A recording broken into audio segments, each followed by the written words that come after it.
or object to what she was saying. So I'd say that to say, your thoughts on not being bystanders when we see something that's wrong or hurtful, and the responsibility we all have to say something.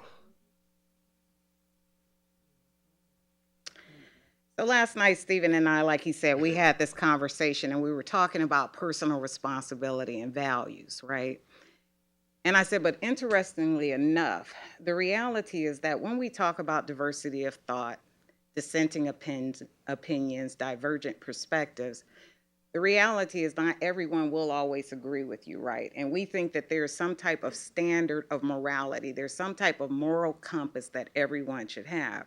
But the reality, it just is not that way. So when you think about bystanders, I like to think of, I speak about things in a workplace context, right? So I was telling Stephen, I said, outside the walls of the workplace, many people have a like me bias. So you are going to be people who are like you. That's comfortable. I mean, Facebook has already showed us with data analytics, social media, that we only click on headlines for which we already believe. Because anything that is contrary to our belief system, that will put us out of our comfort zone. So we don't want to read that. We want to confirm what we already believe, those confirmation biases, right? So Dennis, to your point, if she's in a car with people and they didn't say anything, my thoughts is because they see the world the same way that she sees it. But within the workplace, when we talk about EEO, diversity and inclusion, I always say we focus on behaviors. If we focus on behaviors and not attitudes, because I may not be able to change your attitude, and even trying to change your attitude may be dangerous, because if I say we value diverse opinions, but then I say, no, I don't like that opinion you gave, then I'm not sure we really value diversity, right? But if we say that we have core values that we follow, we have policies that we adhere to, then I can hold you accountable for following laws, policies, and our core values. And when you don't adhere to that, I say you don't represent what VA stands for. You don't represent whatever agency that we stand for, and I can hold you accountable for that. And if there's anyone in the workplace who sees someone exhibiting behavior that is not aligned with the core value, they have a responsibility and an obligation to step up. Now, I say this, and Stephen and I had this conversation because I said not everyone is confrontational, right? And not everyone is meant to be an advocate, right? And so I don't think everyone will do that. And I will tell you, even as I was reading Dr. King's quote, the ultimate measure of a man is not where he stands in moments of comfort and convenience, but where he stands at times of challenge and controversy. Trust and believe, not everybody was on board with the civil rights movement. There are a lot of African Americans that said, you know what, stop. You're creating chaos in the community by even trying to get equal rights. And when you have a mom whose son was hanged, daughter was raped, it's hard to push and say, but sister, you need to stand up. So I don't judge people who may not have the conviction to stand up, but I know within these walls, in this space, that we have some different responsibilities. Thank you, Tanisha. We did spend a few moments talking about this very topic last night, and one of the things that I was going to share on that is that there's a museum that I visited, and I think it's been open about 20 years, the Holocaust Museum. It's been open quite a while now. I think it opened in the mid 90s, I think. And one of the things that struck me, wonderful museum. I go to a lot of museums here, but one of the things I realized that it took the Holocaust Museum about over 20 years to do an exhibit that I think still may be there, or maybe it recently left. It was on collaboration and complicity in the Holocaust. That was not an opening exhibit for the Holocaust Museum, okay? Because that's a topic that goes to the heart. And in like fashion, we all, whether we're confronted with different situations or we see others confronted with situations, we have that decision point as to whether or not we are going to be complicit, or we're going to collaborate, or we're going to, and again, like Tanisha said, there's a spectrum. We're not judging, but to get to the cause of whatever situation there is that we're facing, I think all of us has to, I would hope, agree that no one, as a metaphor, can ride your back unless you bend over. Okay, that's one of the you could visualize that. If you stand up, there's going to be consequences to standing up, either for yourself or others. But make no mistake about it, you do have the ability to stand up. And as Tanisha we're talking about, we're not going to judge in situations whether people decide to stand up or not. But I think that at a moment where any person or group decides that they cannot stand up, that they have now judged themselves that they are unable to stand up, that's a lot. That's significantly different than choosing not to stand up and understanding, hey, let me weigh this. I've got a children to support, or I just got this job. I've only been on the job one day, and now someone's groping me or called me a word that was racist, etc. You've got some decisions to make as to not whether or not you want to do that. But I wanted to just throw that out there, and also keep in mind that you have to know who you are and whose you are. You have to have a sense of dignity in yourself at all times, and make that decision. The last thing I was going to add is that, and I'm not going to get into great detail, but some of you in the room know that on my way to work a few months ago, I was stopped on I-95 driving my car on my way. It was a typical day. I guess it was actually September 11th. And 7 police officers I think there were at least 5 patrol vehicles that pulled my car over. They came out of the vehicle and they drew their guns immediately. So at one point, I had 7 police officers with guns drawn on me. They handcuffed me and the passenger, had us on the side of the road for 20 minutes, and they finally released us and said it was a typographical error. All right? They were looking for a white Dodge Neon that was stolen in Cleveland, Ohio, as they say, and I was driving a 2011 450 GL Mercedes. I'm in my suit, that kind of thing. So they said they would make the correction. Myself and the passenger, I go to Neabsco Baptist Church. He goes to Alfred Street Baptist Church. We finished the rest of the 20 minutes journey back in to get to DC.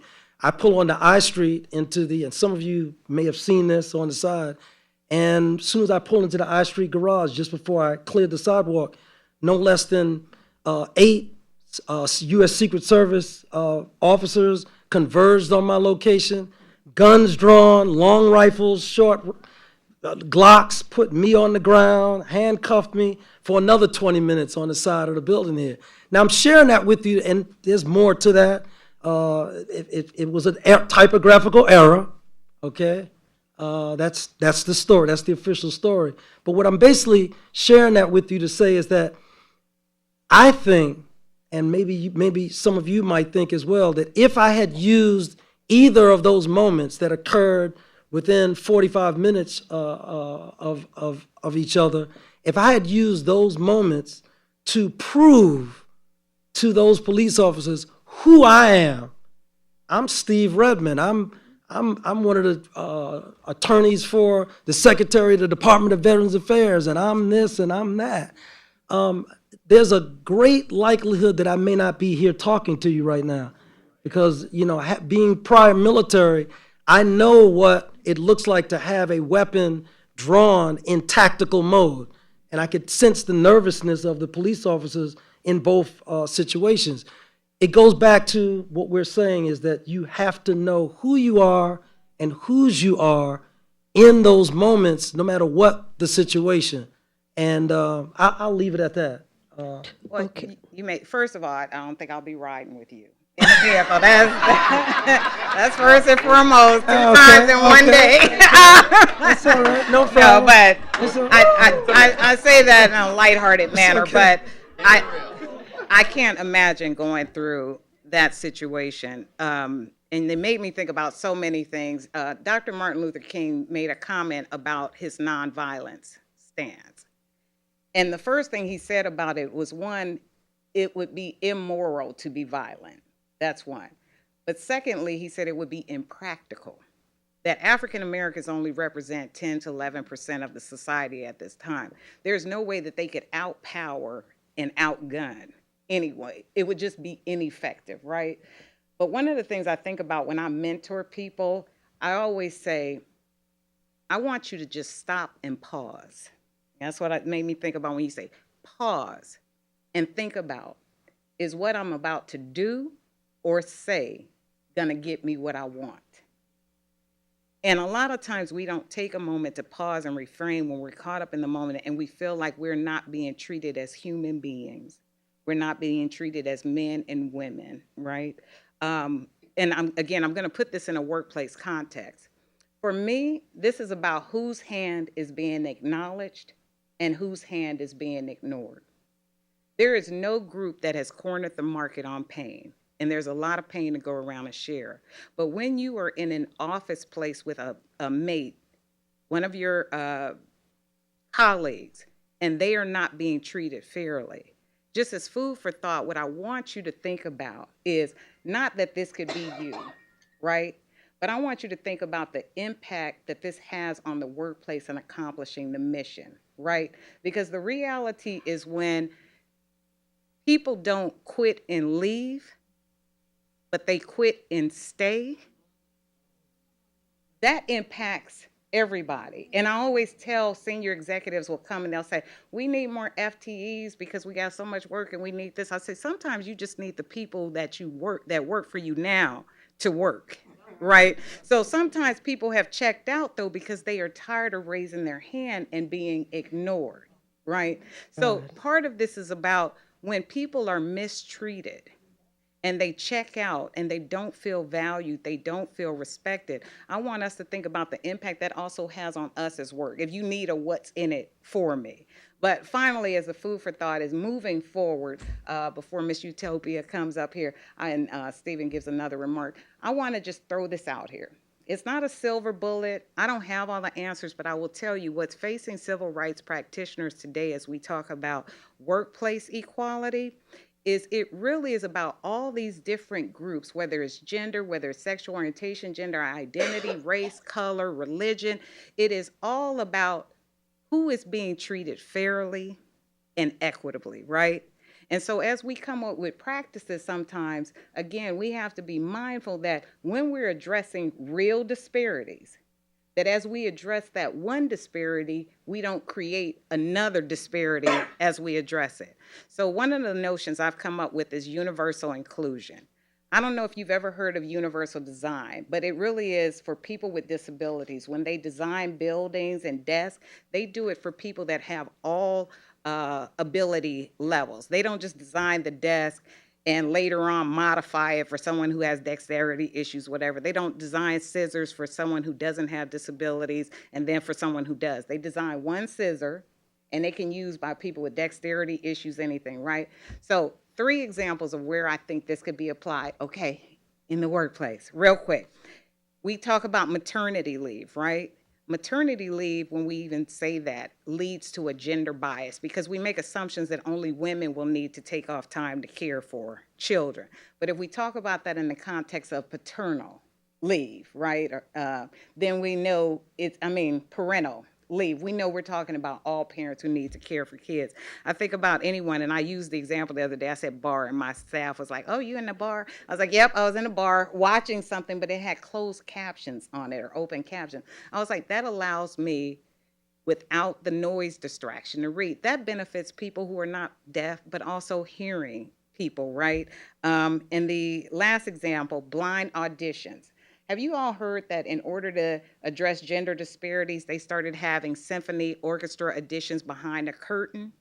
They did that because in the 70s, of the top 5 orchestras, only 5% women were represented on orchestras. When they did the blind curtain, now they're up in 30% represented.